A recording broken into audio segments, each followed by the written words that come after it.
We are thrilled, maybe more than ever before in the second segment, to be Sounds joined. condescending. I don't Does like it? your. A little rude. I don't know. It's fine. There we go. There Listen, we go. I'm Two again. legitimately thrilled. 2 against 1. Sorry, brother.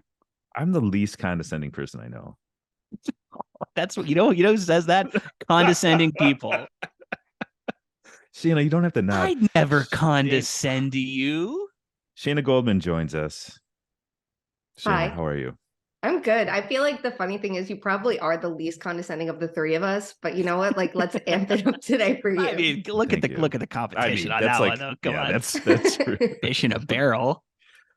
Shayna, we have a Stanley Cup final. We have actual matchup set. It's Vegas versus Florida.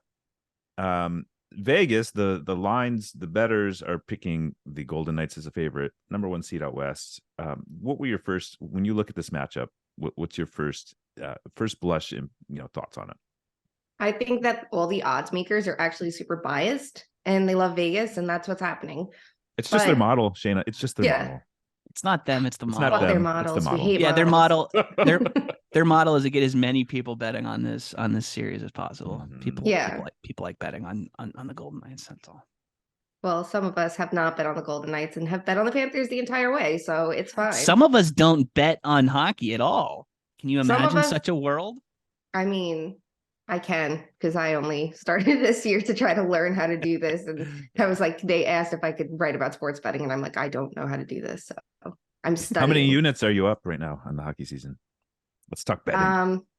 I think I won $50 on the Panthers so far, because I do like baby bets. Like I bet like $2 or $3 at a time. Units. And yeah, just little baby bets I do. And I bet on the Panthers to win it all before round 1, and I bet on them every step of the way. And then I parlayed them once with the Oilers, and I won that. And I did it purely because my dog picked the Panthers to win. So I picked one dog to bet on, and it was Zuki. Wow.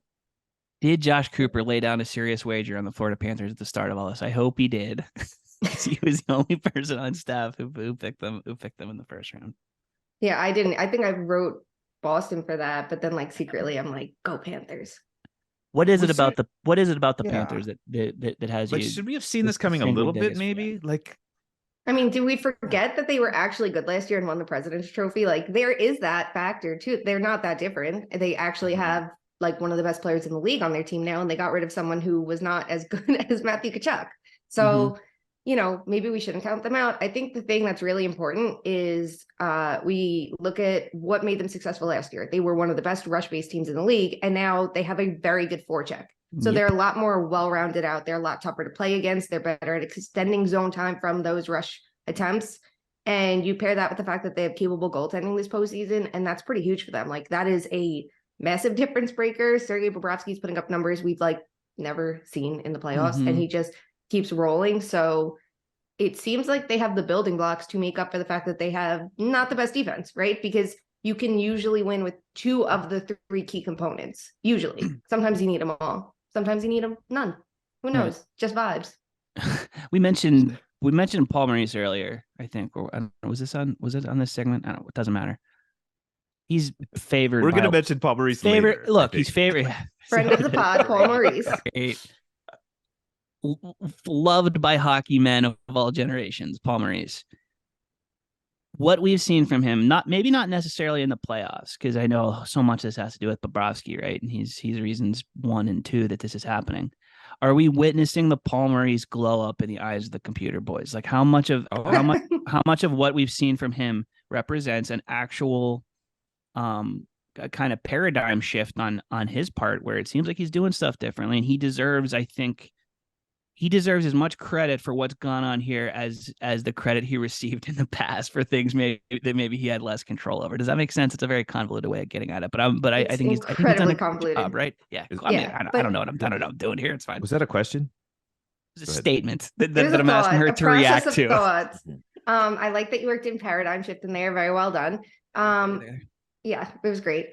So I think the thing with Paul Maurice is I did not like him when he got hired. I thought he was a bad coach, and I think he is making us think about things differently. I'm the first one to say it. I was like, great, another recycled coach. But I think the thing with him in Winnipeg, and I spoke to someone very smart about this, Murat, who we all love and adore because he does amazing work. What he thought about Maurice. I'm like, am I wrong? Like, is he a good coach? And he was like, I think he had good ideas in Winnipeg. And I think the room and him no longer meshed, and that can happen. Like, that is one of the reasons the coach gets fired, right? Your voice gets stale, your messaging gets stale. You don't know how to reach that same room. And like, the room in Winnipeg has some problems. So it makes sense that would happen there of all places. But it seems like he has ideas and just didn't always know how to execute them. So I give him credit for bringing good ideas to Florida and understanding what this team needs, and then how to execute it, how to motivate this group, and how to keep them loose. Because if we look at the Panthers, and here I am, a very stat-heavy person talking about vibes, but like, it does seem like that's a factor here. It seems like he's keeping things loose, and it's a quick memory. Here you are, pressure's up against you, and you know how to keep going. I give him credit for that. But even if you just look below the surface, the entire year, the Florida Panthers did the right thing without getting the results. And generally speaking, when that happens, when you're expected to score a bunch and you don't, and you do have finishing talent, which they do, the results should come, as long as you don't panic and start drastically changing everything, because what you're doing below the surface at a certain point has to cash in. Which he did, which he also did not do. Like there wasn't like there wasn't wild overreaction, I don't think, necessarily from Paul Maurice in terms of the lineup construction, or part of that was honestly probably helped by the fact they were capped out and couldn't do anything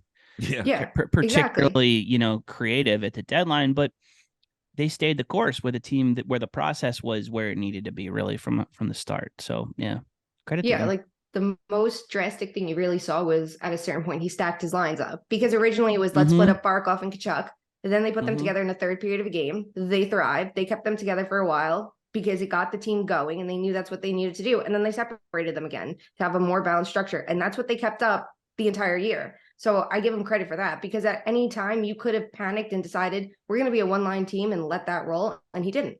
Also was pushing the right buttons against Boston, right? Where he knew when to play Kachuk in Bennett with Carter Verhaeghe, which is something. And then he kind of shuffled them around. I mean, this is good work from him for a guy who really was, in a lot of spots, a punchline coming into the season. He was the big reason to think that the regression was going to come. And it's been the reverse has been true here.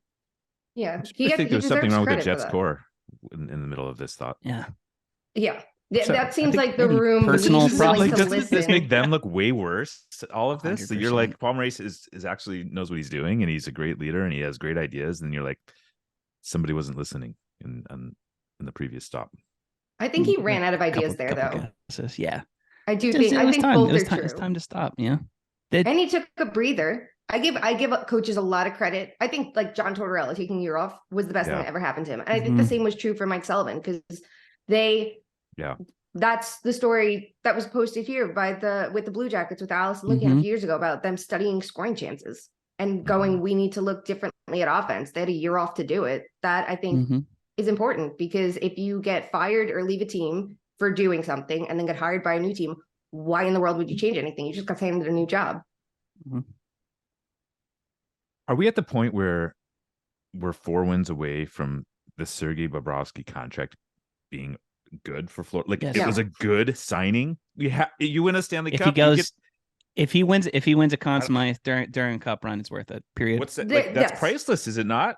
Yes, everyone's going to say yes, it was worth it. But I think everybody knows it was a bad decision then. It's a bad decision now. That contract is still going to kill you. Sticking to it. Shayna, what do you want out of your goalie other than a Conn Smythe and a Stanley Cup? Like, to not kill the rest of my roster for the years to come, because he makes way too much money and should have never been signed to that contract. They can trade him now. Doesn't he have a no movement clause the rest of the contract? That is true. I think he had a full on. He's got a no move clause, $10 million a year through the year 2025-26, which was signed a minute after drafting Spencer Knight and Devin Levi. Not a great decision, but you know what? 4 wins away. Count the rings, baby. Flags fly forever. Good for him. I love that he's literally telling all of us that we're idiots. And he's like, actually, I'm good. I'm good again. I'm going to be great. And I think it's fun to see, he's the one with the glow up, because you see the postseason problems he's had in the past are gone. The high pressure situations, he's fine. And and the rest versus rust conversation that normally be like, well, if he Mhm. plays too much, we know he gets bad, versus if he doesn't play, he's going to be rusty. And he's like, no, this is good for me. I'm fine. Maybe he'll implode in the Stanley Cup Final. Who's to say? Goaltending is super volatile, but it does feel like we've just been wrong about everything. But I do think it's really funny that the 2 years we see Bobrovsky have his best postseason, he's an underdog. Like the year Columbus upset Tampa Bay, who was in goal, it was Sergei Bobrovsky. So he just wants everyone to count him out, and then he's going to prove you wrong. He also had a nice little 2-week break ahead of the playoffs when Alex Lyon briefly took his job. Okay, we need a Golden Knights question here before I've got one. Before we get out. Remember when Bruce Cassidy leaving Boston and Jim Montgomery coming in was like the huge win for the Boston Bruins? And we were like, boy, did they get that right. And then Bruce Cassidy is again back in the Stanley Cup Final. If we're going to Did you think Bruce Cassidy was going to be bad in Vegas, though? I don't know. I thought he was going to be good in Vegas. I think he just needed to leave Boston. He seemed like, he's the rare example of a recycled coach not being a bad thing, because it's like, okay, you know, you've been an NHL head coach twice at this point. You know, you're going to learn something. You were good in Boston, but there were flaws for you to work on. And I think he's someone that has a really good influence on two-way talent. Like, I think that's the most underrated part of him that we don't talk about enough. And like, yes, he had Patrice Bergeron, so how could you be at coaching that? But it's everybody around Bergeron. I'd be great at coaching him. Yeah. I could do it. I think I could just be like, hey, go. Not me. I'm going to let him be the coach. I'm just going to stand behind him and like chew gum and like tap him on the shoulder and let him coach everybody. So it'll be fine. You know, say about Bruce Cassidy. I worked 2/3 of a series with him on it, and I feel like I learned more from him in those days than I have in full seasons of covering other coaches. He's thoughtful with his answers. Thoughtful. He is generous with his time. He explains things. He wants to explain things. He is good at explaining things. Like, it was a treat. So you can see why you have guys give these answers, and you can kind of port that over to the work that maybe he does in the video room or whatever. And you're like, this guy has the ability to communicate things from an X's and O's standpoint, just so effectively. And he understands how to put a modern twist on traditional ideas, which I think is important too in this league. Like, I remember when he was asked about the Norris Trophy, his answer was maybe the most thoughtful answer I've ever heard. And it was very well thought out. And it was a very good blend of what you need and then what's the number to back that up, basically. Like, you need to be someone who's going to transition. Okay, so you need to see that they can exit the zone a lot with control. And it's like, wow, what an amazing concept to talk about things we've talked about forever, but just, we have a number. It can be that easy. It doesn't have to be tough. Not to turn this into coach talk, but so, I mean, we talked about the recycled coaches, and you've written about this, Shayna, and I think there's an element of frustration when it happens. But if I was hiring, I'm hiring somebody that at least has done it once. So I look at what Washington, news is breaking that Spencer Carbery is going to be the coach of the Washington Capitals. I think this is a guy that's been tabbed for a while now as up and coming. Hershey Bears coach for a few years, Toronto Maple Leafs assistant, smart, on the rise, and maybe that'll be a good hire. And they went the opposite previously with Peter Laviolette, but I don't know. I want at least one. I think getting somebody in their second or third job is a sweet spot, to be honest. I think that's fair, because like, if we look at one of the best head coaches in the league, it's Mike Sullivan, who was a head coach when it was an assistant and associate. But Rod Brind'Amour and John Cooper are here, and they're like, hey, what's up? We're kind of amazing. But I mean, John Cooper was a head coach, just not at this level. And the same is true for Jared Bednar, right? He was a head coach at the AHL level, and he was amazing. So I think you have to kind of like balance where they are a head coach. Not everybody needs to be Marty St. Louis, who jumps in with zero experience and is like one of the best coaches in the league and one of the most fun coaches to like watch and learn from. But there's an element to having experience. But I also think the tricky thing is sometimes we see these new head coaches come in and the insistence of having an assistant coach who's been there before. So you think John Cooper with Rick Bowness, you think David Quinn with Lindy Ruff. You don't necessarily need that. Tampa Bay was better off when Rick Bowness left, because I think he was too one-dimensional in his defensive strategy. And when someone like Todd Richards took over, there was a little bit more of a two-way punch, and the same with Jeff Halpern. Like, I think we have to kind of like break that mold. I understand not having a bench of people who have never been here before, because you do need like a sense of calmness, I'm sure, right? You need someone who understands and has been around the block, but they don't have to be around the block 10 times. Maybe like also once like or twice. Okay. Coaching experience, head coaching experience, head job experience can take some different forms, right? Like I'll take Spencer Carbery as, a few years in Hershey, tons of success there. He, won the whatever their version of the President's Trophy is. Like I feel like that, to me, that's like my sweet spot, right? Like okay, this is a guy who's done it in some capacity. This isn't necessarily Marty St. Louis coaching, Pee-wee players, but there's real experience there. That's an interesting hire. And also, sorry. Shayna. Well, I just wonder what he like. It's a tough job for him. Like this is his first crack at it. He's been tapped on the shoulder for, you're the next kind of star coach, and he's basically on a sinking ship. I don't want to say a sinking ship, but I don't think they are. I don't think the Capitals are. I like how I think the Capitals were one of the smartest teams at the deadline. Like I give them a ton of credit to go, hey, we're not good enough to do anything in the playoffs. Even if, let's say, we can just squeak in, like we need to quickly. They are the definition of a retool on the fly. I was going to say, everybody loves talking about the retool on the fly, right? That's something that teams have tried and almost invariably failed at. Yeah.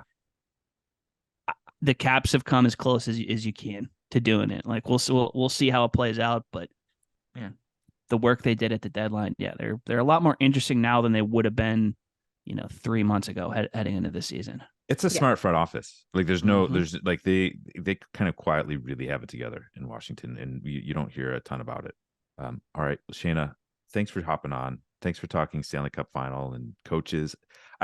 It's a good conversation. We're both with coaching stuff. Like I know, I love this stuff. So let's have you back on to when the coaching carousel settles, and we can debate when Mike Babcock gets the Columbus job or whatever.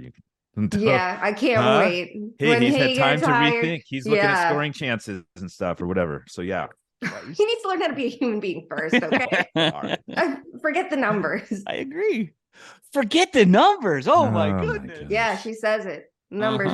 Don't tell Dom. We're not writing the preview. We got her, boys. All right. Let's have that conversation when the dust settles. Shayna, thanks for doing this.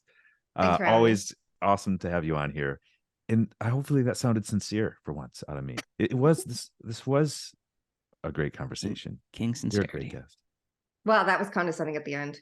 Go. You guys are the worst. Said it.